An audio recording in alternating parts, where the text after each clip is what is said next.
Oggi è una giornata in cui abbiamo presentato una pubblicazione per il centenario di Porto Marghera con approfondimenti sulla storia, sul vissuto di tante persone e in questa occasione ricordiamo la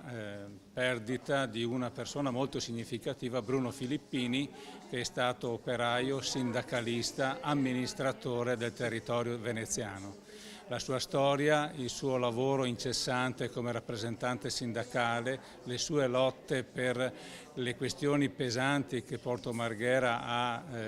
vissuto in quegli anni sono oggi per noi un esempio da seguire nel ricordo della sua figura e anche uno stimolo a guardare con più attenzione a questa realtà per i prossimi anni, perché possa davvero rappresentare un punto di riscatto e di riqualificazione per Venezia, per l'intero nord-est. L'aver fatto questo libro adesso e aver contribuito alla realizzazione del cortometraggio Il mostro prima è stata una sorta di espiazione del senso di colpa di essermi occupato poco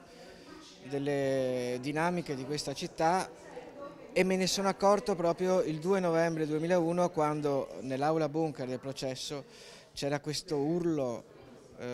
che si alzava di tutti i parenti e tutti gli attivisti, che diceva vergogna, vergogna, vergogna, e saliva, e da allora io non sono più riuscito a togliermelo dalla testa. E l'unico modo che avevo per espiare la mia colpa e per essere in qualche misura anche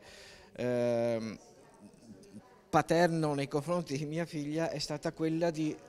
fare qualcosa. L'unico mezzo che io ho è quello della scrittura attraverso il racconto, e l'ho fatto in un mio vecchio racconto da cui poi è nata l'esperienza del mostro, per arrivare poi a questo libro che è una miscellanea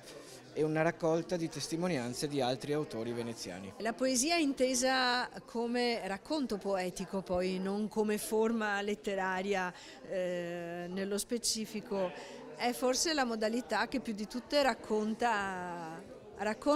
l'essere umano, racconta il vissuto, perché appunto come dicevo prima, e lo dico da storica,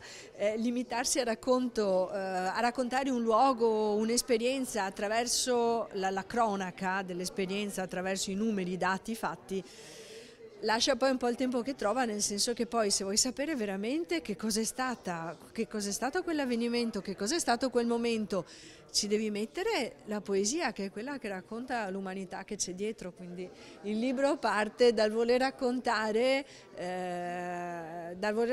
un'esperienza che è quella di Porto Marghera in questa modalità, e quindi attraverso l'uso delle voci in questo senso. È un'occasione preziosa che è servita a spiegare agli uditori e a chi poi volesse mettersi in ascolto il futuro l'importanza dei contenuti di questo volume, dove gli autori hanno ripreso per mano tutte le persone che si sono occupate di Marghera. C'è un bel testo poetico di alcune poesie che accompagnano il lavoro operaio, più di una serie di contributi che servono a spiegare che Marghera ha una storia, 100 anni di storia che non bisogna tenere ferme lì,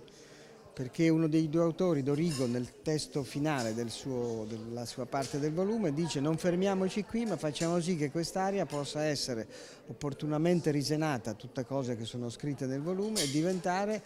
un punto di propulsione e di rilancio della qualità del territorio. È una zona nevralgica del territorio, e tra tutta la parte di terraferma e la città storica che è Venezia, che tanto amiamo, il volume spinge a dire non fermiamoci qui, ma lavoriamo perché si possa andare avanti per il futuro.